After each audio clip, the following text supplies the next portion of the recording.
let me now move on to introduce our speakers, because we wanted to bring today 3 examples of how this works in action.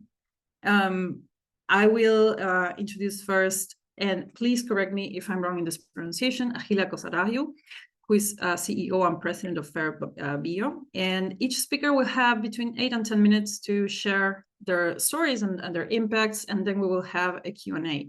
So if you have any questions about these presentations right now, feel free to leave them in the chat. We will compile them and we'll have a discussion at the end.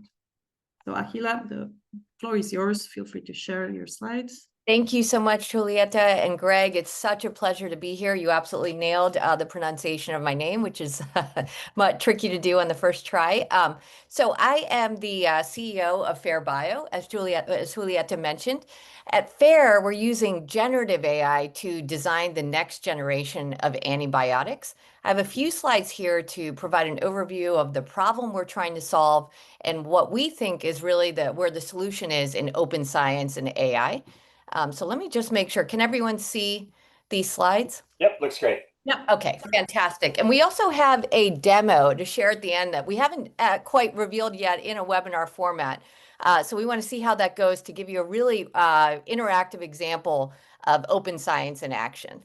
So at Phare Bio, we launched in 2020 off the backs of the first ever discovery of a novel antibiotic using AI.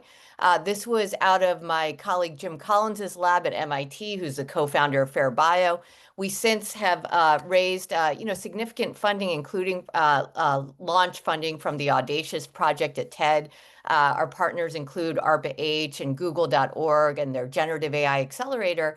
And I think that what this highlights is that the way we're approaching antibiotic development is resonating. Because not only with the opportunities that AI enables, but also the fact that we're opening up our data sets, our training data. We're really trying to democratize what we see as a public good and solutions that are not necessarily being engendered by the current state of the markets and the technology. So just to level set everyone on why is this an urgent problem that needs to be solved? So antibiotic resistance is what we think of as an unseen pandemic. There are expected to be 39 million deaths between now and 2050 if we don't get ahead of this problem. And what really strikes me is that this would be the leading cause of death along with cancer worldwide. And again, not something that the general population is thinking about fairly regularly. And we think of this also as a race. And I think this is really where the AI and open science technology come in. So the time to develop resistance to a new antibiotic typically is less than 6 years, versus the time to develop an antibiotic is 13 years. And that's really if things go, relatively seamlessly. So you can see that we're constantly being outpaced by bacteria evading the mechanisms that we're using to treat them. And with AI and open science, we can target novel classes in shorter timeframes. We can galvanize this field that's really been in this valley, not just from a resourcing perspective, but also from a talent perspective. There are only 3,000 researchers worldwide working on antibiotic R&D. That's compared to 10 or 100 times as many researchers working in many other therapeutic areas of biotech. And so it really will take lowering the barriers to entry. And this is really an incredible moment that we're in with AI and again, with data sharing that we didn't have this opportunity, 5 or 10 years ago. So our goal is to outpace antibiotic resistance by generating 15 novel antibiotics by 2030. And in developing our models and our training data, our secondary goal is really to open access all of that data or as much of that data as commercially viable. So that researchers will start to engage with our data lake, combine it with maybe their own data that they would be interested to contribute, train their own models, and make the discovery and development of antibiotics much more democratized. So just to provide a quick overview of the technology that we deploy. So when I say that we're using generative AI for antibiotic design, what that means is that we are training models on, these are graph neural networks, on the structures that confer antibiotic properties. So these models learn what compound structures kill which particular bacteria. And initially we are using predictive AI, so then the models would then predict for previously unknown antibiotic properties across vast compound libraries. We've now moved into generative AI where our models are actually designing these drugs. So why do I mention this in the context of open science? Our models, and particularly with generative AI, are only as good as the data that we're using to train them. And it occurred to us that actually we can open access this data, and there's no reason not to do that because the data is 2 degrees of separation away from what is proprietary. So as you can see here, what's really coming out of our models are antibiotic candidates. But what we're using to train our models are data on specifically how well these compounds kill particular bacteria, toxicology, pharmacokinetics, oral bioavailability. Again, data that is usable by not just antibiotic researchers, but across biotech. And in working with our public sector partners at ARPA-H, there was this sort of epiphany of why not open access this and really create this positive ripple effect across the life sciences with showing that by sharing data, you can really lift all boats. And I think some of that, some of the statistics that you shared, Julieta, were really striking. And I think you'll start to see similar statistics across drug discovery and development where we can collectively reduce these timeframes. You know, it no longer should take 13 years to develop a novel antibiotic. We should be able to reduce that by at least half. We should be able to increase the time to develop resistance to an antibiotic significantly so that we're finally outpacing this crisis. And moreover, much of this data can be used in other therapeutic areas because it's not specific.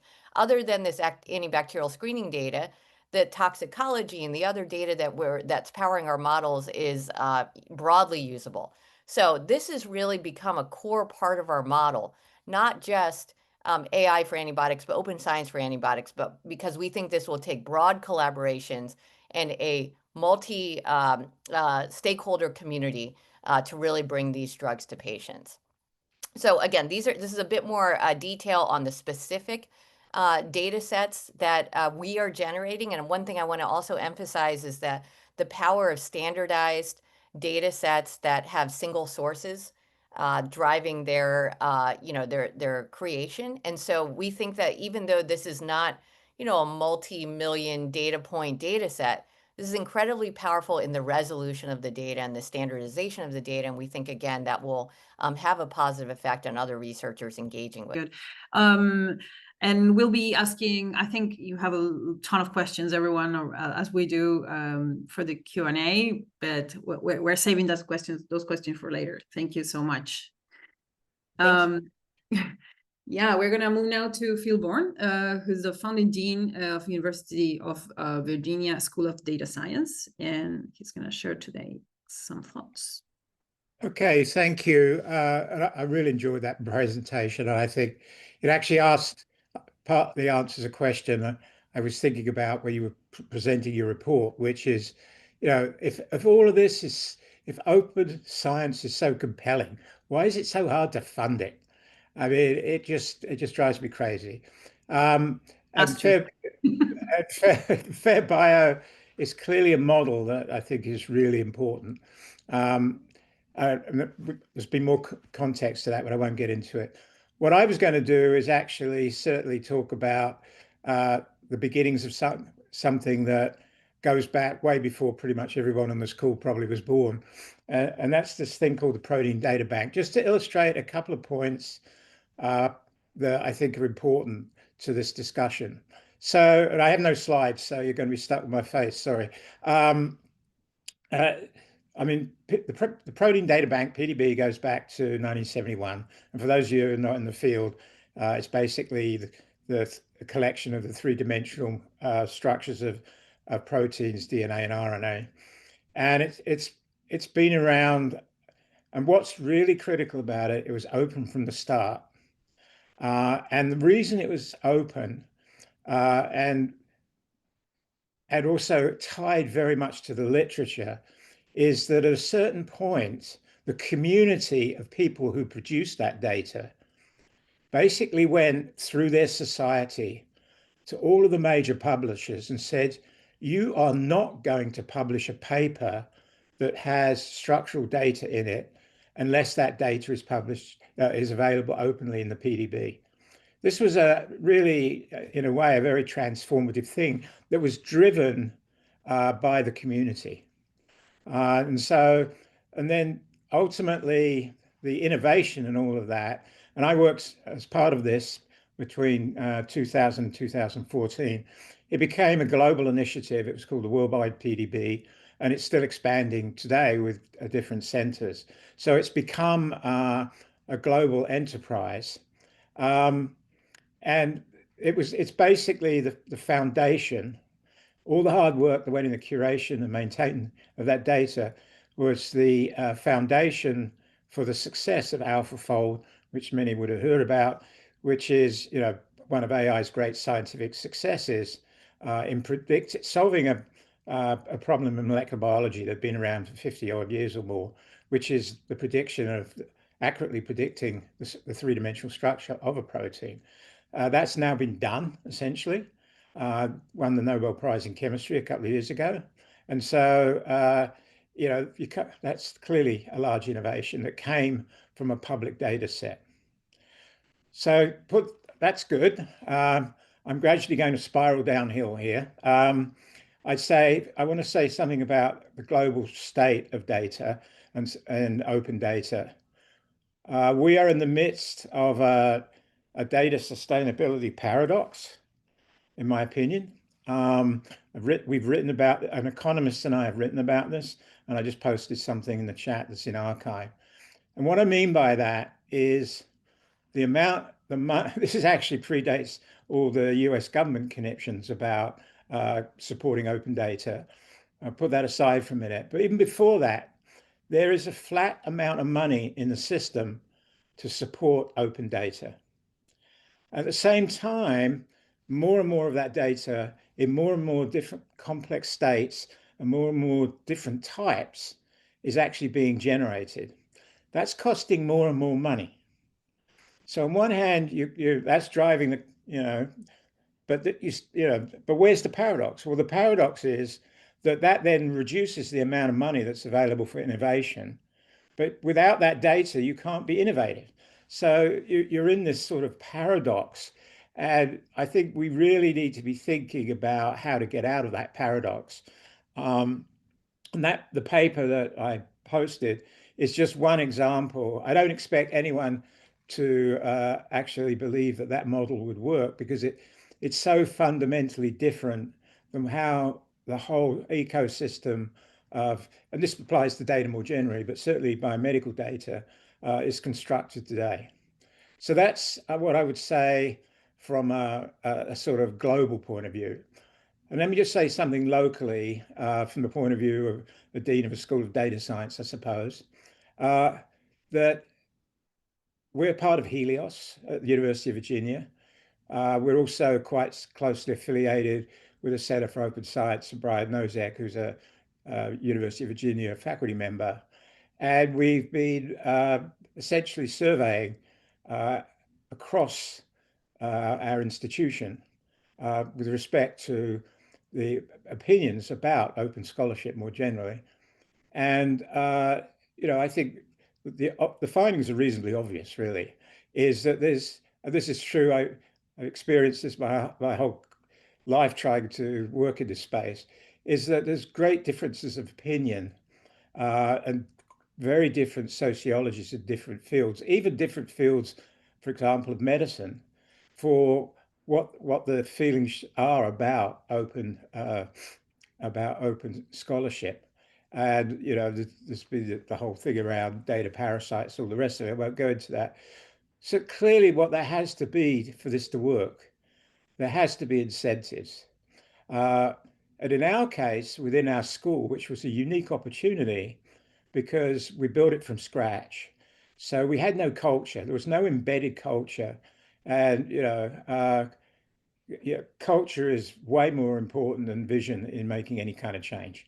So changing the culture, without that, you're dead in the water. So the fact that we didn't have one to start with was very helpful.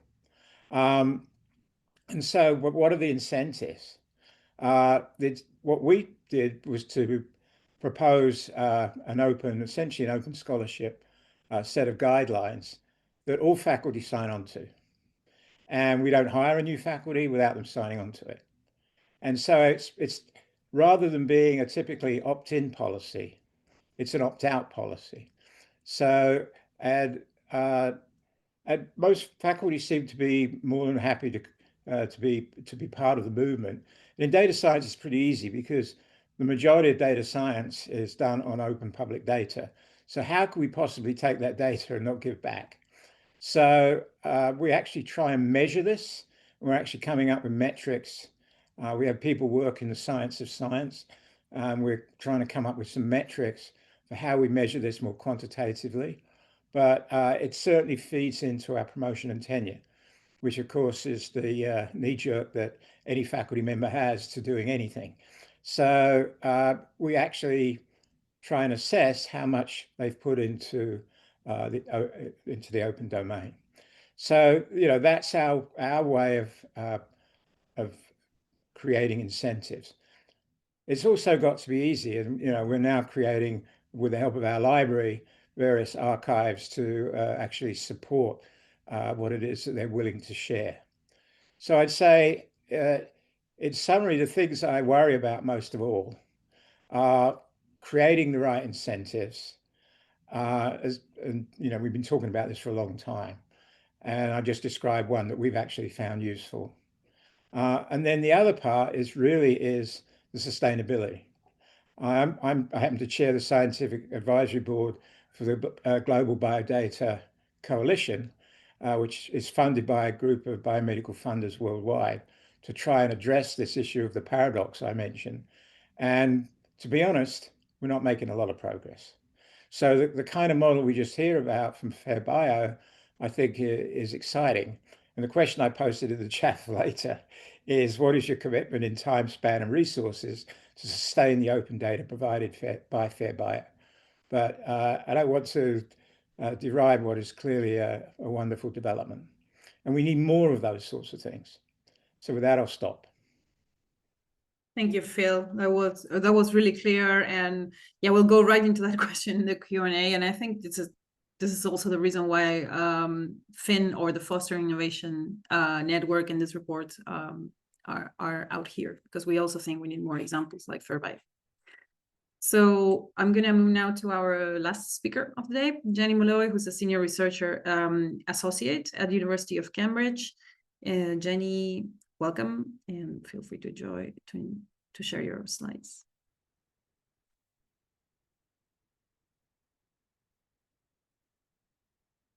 To possibly turn my video off, so I'm going to apologize in advance for that. Okay, we hear you well. Yeah, I'm loading on the phone, so I'm apologize. It just takes a couple of screens longer than it would on the computer. So sorry that they've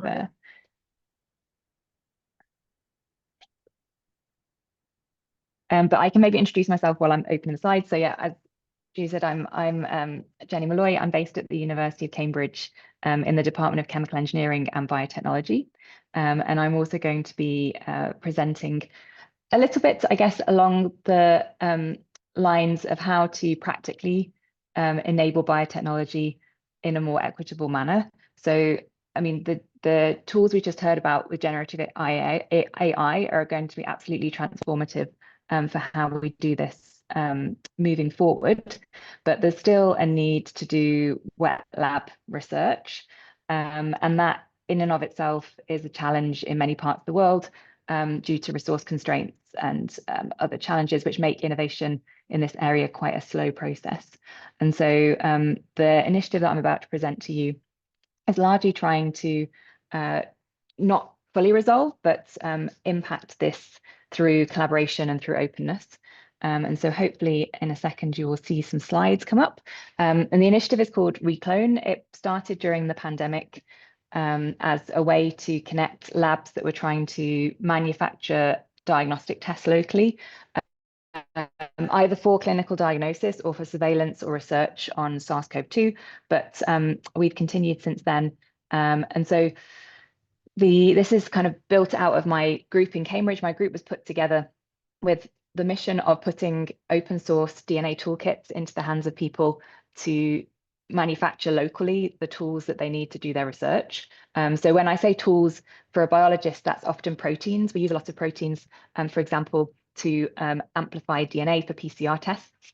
This is a lot easier to explain after the pandemic because many people have heard of the word of PCR tests. But this is basically a way of making lots of copies of DNA. It's useful for diagnostics, but also underpins most biotechnology. And then from there, you might use that DNA to generate a biosensor, to genetically engineer a higher yielding crop, to develop a biological therapeutic. There are many ways that you might use these tools. They're very foundational. They're also not very equitably accessible. So this is Lenshina Agbo from Cameroon, who we worked with to set up a lab in Yaoundé. And she was reflecting on her move after that establishment of the lab to the UK to work on her PhD, and just in terms of the gap in terms of the research that was that she could even consider doing, the research output that she was able to produce, and the access to tools like enzymes and equipment couldn't be wider. And of course, those things are kind of very intimately linked together. So this has a real impact on the pace of research and of innovation. It also has a direct impact also on health. And so if we look again, just as an example, back to the pandemic, John Kengasong is the former director of the Africa CDC, and this is a quote of his during that time. The collapse of global cooperation has shoved Africa out of the diagnostics market. African countries have funds to pay for reagents, but cannot buy them. So this was not a funding issue, but there is a dependency of many parts of the world. Jenny, we're losing you in your audio, unfortunately. It's cutting in and out. African countries included on a small number of manufacturers of these key resources. And so in a Jenny, do you hear me? In a sense, when there's Okay. Okay, I'm We're gonna jump in, guys. I know it's always awful when we have technology problems, but we're gonna while we try and get that corrected, we're gonna, I think, move into more of a Q&A to preserve bandwidth. So who you want to jump in on that? yeah. I'm really sorry. I don't know if Jenny is still online and can hear us. But it was really cutting off. So if you're online, Jenny, I would like to participate of this Q&A anyway. Please let us know. I would love to start, Akhila, and Phil, feel free to reply to these questions as we go. Where do you see the most meaningful intersection between these two understandings of openness, like openness as good for business and innovation, but also for advancing societal goals? Yeah, so I think for us, they really point in the same direction. And I think you're seeing this, thankfully, more in the life sciences. There's a recognition that we don't have to keep our proprietary structures, like we can keep them close hold while also sharing the data that's powering our models that are increasingly powering our discovery and development platforms. I saw a statistic recently that 90% of life sciences companies are employing AI in some fashion. So, we're all faced with this same sort of challenge and opportunity of enhancing our data sets to realize the full potential of our models. Your model is only as good as your data, right? It's the whole idea of garbage in, garbage out. And so I think that there's finally, this really is much more of a cultural shift than anything else. I really resonate with what Phil mentioned there that, you know, the culture really leads on this ability to make this you know, major sea change. And specifically, I think biotech is probably a step behind tech here. So there was this wave in the past year where we saw, you know, OpenAI and then DeepSeek and this sort of, you know, kind of disruption of what's possible and how quickly when you open up more of the data and the models. I think, you know, the examples that Phil gave of the protein data bank and AlphaFold really showed the extraordinary possibility, what is possible in the field. But one thing I want to highlight is much of this wasn't driven by particular companies, especially particular companies in the life sciences. That I am starting to see change. And one example of that is Eli Lilly is now incorporating or sort of announced a model that they open access based on, you know, what they said was $1 billion worth of data. And then they're asking partners to come to the table and provide their own data in order to access that model.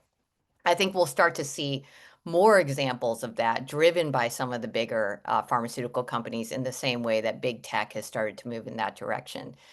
So I think, you know, to go back to your question, the areas where they align, I think there's a tremendous value in sharing because no single entity, whether it's a big pharma company or a small biotech, will be able to cover the full range of both breadth and resolution.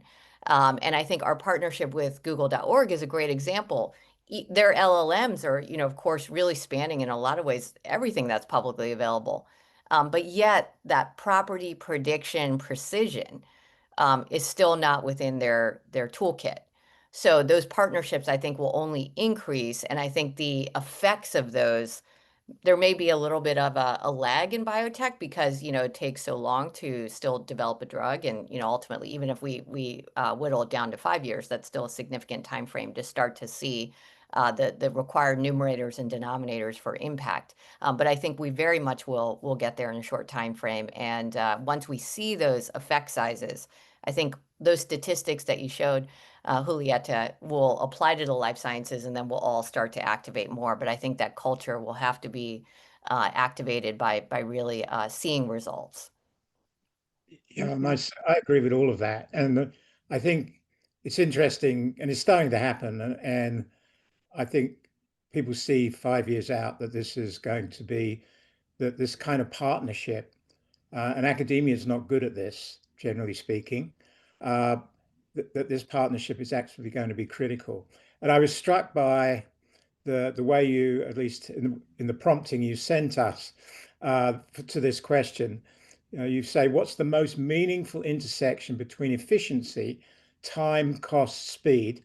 That speaks to me of industry in the private sector, and social progress, equity, inclusion, public benefit. That speaks to me to academia. And I think what's missing, it's coming, but what's missing is academia's ability to interface in the appropriate ways with, you know, we're talking a lot about biotech here, but it's more general than that. But let's just stick to biotech for how these relationships work. And as an example, what I'm trying to do here is we have a School of Data Science in a public university. But if companies show up, AstraZeneca's moving here, for example, they're going to be frustrated as can be about the glacial speed at which a public university moves in trying to do something with the private sector. So, you know, we're trying to set up a nonprofit organization that's going to sit between our School of Data Science and the private and other sectors, NGOs and others. So to really foster these relationships, and there's so much mutual benefit here, because, you know, when you talk about incentives, well, you know, one of the major incentives is we have a whole bunch of bright students that these companies would love to get their hands on. So that provides some incentive to go forward with this. But within that, I think we need to structure business models that really, you know, ultimately are fair, but also facilitate both sides. And I could see it happening, and I'm very excited about it. Phil, Jenny, do we have you here with us? If your audio is working right now, would you like to say something on this topic?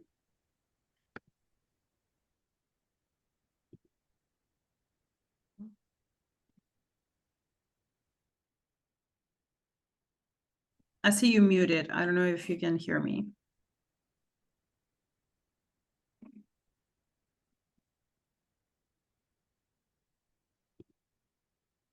Okay, I guess that is. While we get it yeah. sorted, we can move on. Yeah. And we can scroll back with it. Yeah.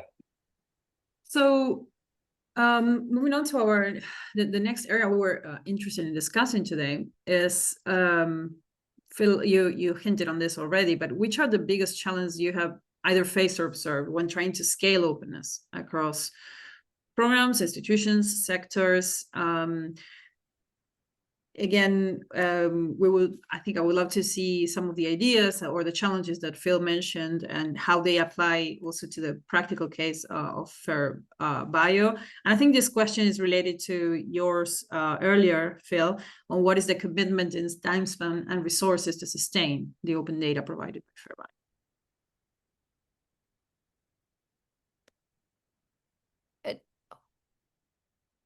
Please, Yeah, go ahead. jump in, yeah, and then we'll go to Phil. Okay, great. Well, to address that and also this idea of the resourcing question that Phil mentioned in the chat, this is a great question. So for example, that agentic, chat interface that you all saw, it requires a great deal of compute. And it would be a good problem to have if we have so many researchers interacting with it. Of course, it'll require exponentially more compute once we actually publicly release it.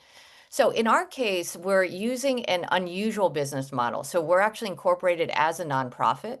And ultimately, we'll have a hybrid model where we'll spin out for-profits that will be, commercially funded or venture funded around either specific assets or specific aspects of our platform. And that's part of the incentive system for us. And I think that this is something that I hope we can scale to other areas of drug discovery. But for us, many of our funders are coming to the table with the interest in and occasionally the requirement that we open access our data. So to Phil's point, you're pulling that into the beginning of your hiring process, your tenure. And I think for us, for example, with ARPA-H and the US government, it's under HHS.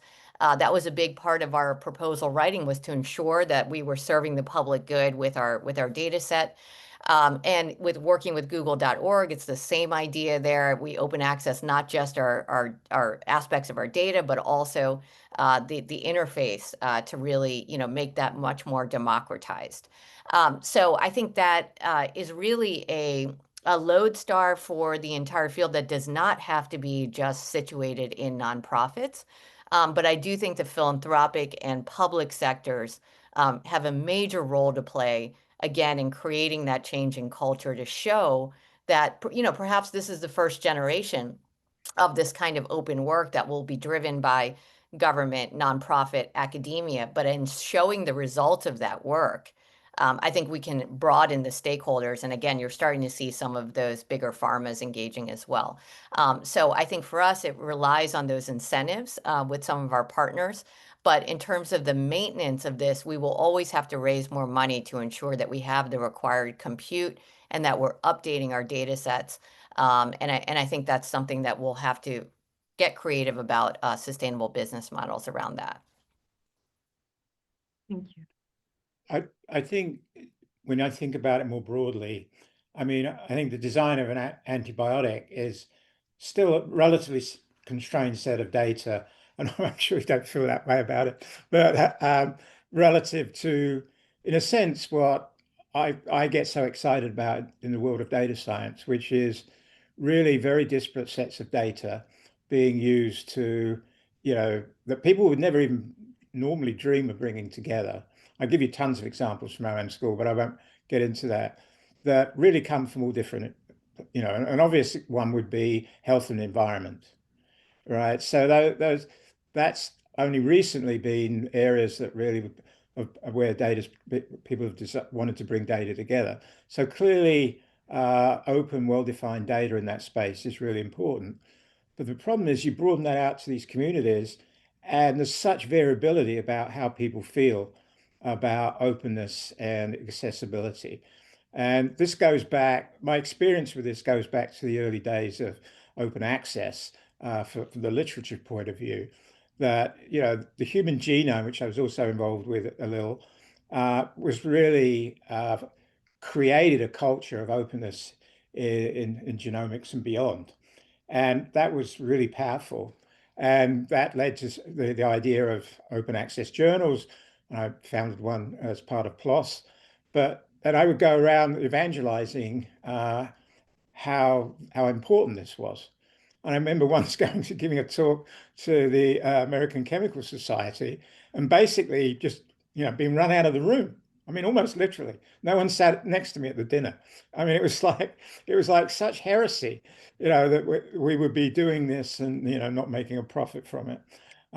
Anyway, you know, so all that to say, cultures, you know, the scholarly cultures are very different, and I think that's a big challenge. We are running with the Centre for Open Science a survey right now, and hopefully Brian they'll release the results soon. That's really a scan across our own institution, which is pretty broad with respect to the type of scholarship that goes on. So it'll be interesting to see what comes from that. Thank you, Phil.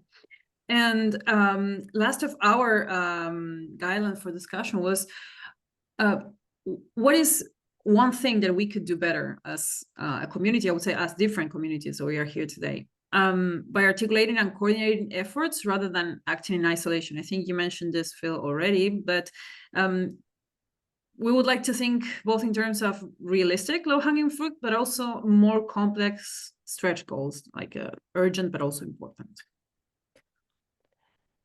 Well, I can jump in here. You know, on the low-hanging fruit side, it's really having common standards. I think especially in small molecule drug discovery, there are certain assay thresholds and other ways to standardize the quality of data that are broadly accepted. And I think this is one area where academia and industry have slightly different standards. So again, industry does have a very specific role to play so that we are creating those data sets that are standardized to, you know, what ultimately the FDA and other regulators would require, and also that industry would accept to move forward for certain thresholds. So that standardization of data, I think, is low-hanging fruit, and how you can pull together disparate data sets, reduce batch effects. I think one way is to make sure that every you know, inputted data set is abiding by some fundamental standards. I think in terms of the bigger picture, though, the where we want to go, the stretch goal, it's really to have these living ecosystems of data that are constantly replenished, that even have an agentic component that's a research assistant that's really assisting along the way and interpreting and interacting with that data, where you have active learning that's telling you what data the model needs to see to improve the models. In antibiotics, we're moving in that direction, I think, very quickly. And I think partially because of what Phil mentioned, there's a very sort of constrained universe of what you need in antibiotics. It's actually a very solvable challenge scientifically. And one example of that is that our models can now tell us what chemical space the model needs to see to improve the model. And so you can start to see that in a broader ecosystem of data from not just discovery, but development, clinical trials, where the data set itself has some sort of interactive component, constantly sending out calls for data that it needs to a community of stakeholders that are incentivized to engage with that broad ecosystem. So you can start to see this living, breathing, you know, truly transformative way of interacting with data that I think, again, will lift all boats. But it will take a fair amount of ingenuity, and then also aligning of, you know, the discovery data sets with the development data sets, with the clinical trial data sets, so that the end-to-end component of this really shows the power of ultimately getting drugs to patients in shorter timeframes that are less toxic, more effective drugs. Like the ultimate end result needs to be sort of imbued in the entire process of how you construct that ecosystem. So I know that that sounds ambitious and somewhat nebulous, but I could see that being very much the future of where this all goes. Thank you. So before I came to University of Virginia, I was the Chief Data Officer at the National Institutes of Health. And I had a meeting where I invited the Chief Data Officers of major companies like Uber, particularly platform companies like Uber and Airbnb and so on. And I said to the CDO of Uber, I said, how do you decide what data to keep and what to throw away? He looked at me like I was from another planet. And he said, we don't throw one bit away. We just figure out how to monetize it. And in a way, even though we're all altruistic scientists, I think we can't get away from the fact we've got to have a business model that works. And I think from my point of view, if we're going to work together, that is really something that we ought to. We actually held a meeting not that long ago under this GBC I mentioned earlier in Montreal, where we brought together a whole bunch of different kinds of people to discuss these problems. And we made some inroads and we've got some pilots that we want to run. But there needs to be much more, and it needs to be a broader community effort. There's so many people care about this. But the reason we're here is because of the fractionation that exists within that community. So, but if I had to put my money somewhere, it would be on trying to come up with a business model. Thank you. Or business models. And Julieta, can I make a quick comment on that? Because I think, Phil, you're absolutely spot on. That will be the key bottleneck here. And I think, there's some bright lights there with federated models where you're not giving up your compound structures, but you're able to train on each other's data with these sort of sharing of models in exchange for using data from other entities. I think that's an interesting approach that also incentivizes all groups in the partnerships. And I think that there are other ways moving forward. I think one issue is that, let's say you share a model that's based on data that you've generated over the past few years, and you ask for new data from partners. A lot of times you're sharing your old model, and that's how you're making sure that you kind of keep your competitive moat. But I think that these models won't be as precious in future generations, and we'll be moving so quickly that it won't be one big model that comes from the last 5 years of data. It will be much more of a living, breathing model where, having access to that actually has tremendous value. So it is worth inputting your data. So I think, there are ways where the risk reward will start to rebalance. But again, I think we have to start seeing those results so that leaders in industry say, oh, we're actually losing potential profitability by not engaging. I think that threshold hasn't been reached yet. But I do think it's soon coming, because again, the field is moving so fast that no one player will be able to capture the advantages of especially AI for drug discovery. Agree Thank you both. completely. AI is going to solve this problem in a way that we never even envisaged as being a solution. Thank you both for the comments, and we are 3 minutes away from closing time. So we are, I think we addressed some of the questions in the chat during the Q&A, but if you have any other questions, please feel free to send them to us. I will leave my email in the chat. But just as a very, very quick closing remarks, I feel that we all agree here, and open science it works, right? When we were writing the film report, it was also like, yes, these benefits are clear. For some reason, as Phil mentioned in the very beginning, there's a need for collaboration and connecting academic, policy, industry stakeholders to try to make this work and come this benefits to come to fruition. There are some good signs of growing engagement in initiatives like this. We had interest in this fostering innovation community or network from players like CERN, the Sloan Foundation, Microsoft. So, of course, everyone who's here, the presentations we heard, and we are all thinking of openness as a shared operating principle. So, looking forward, I think we're all trying. And I think from Orca, our role is also to how do we enable, nurture, facilitate this open ecosystems, just to echo the word that was bouncing there today. We are, from Orca, we're keen to engage with any of you, either individually or from your organization, if you want to explore how to create this coalition building spaces to advance both open science and open source. And if you have any thoughts or want to learn more about what we do, of course, you can reach out to me at the email address that Greg shared. Thank you for that. So with that, I wanted to thank you all, especially our speakers. I'm really sorry we couldn't have Jenny, but she sent her apologies because she's in Argentina and she's having some connection issues right now. This call is being recorded, so because it was a request from many of the participants, and you will have the access link to the report again for reading further. So with that, thank you everyone so much for joining and for participating, to our wonderful speakers, and for Caitlin to helping us technically today. And have a good rest of the day, wherever you are. Thank you all. Thanks, everyone. Thank you, Orca.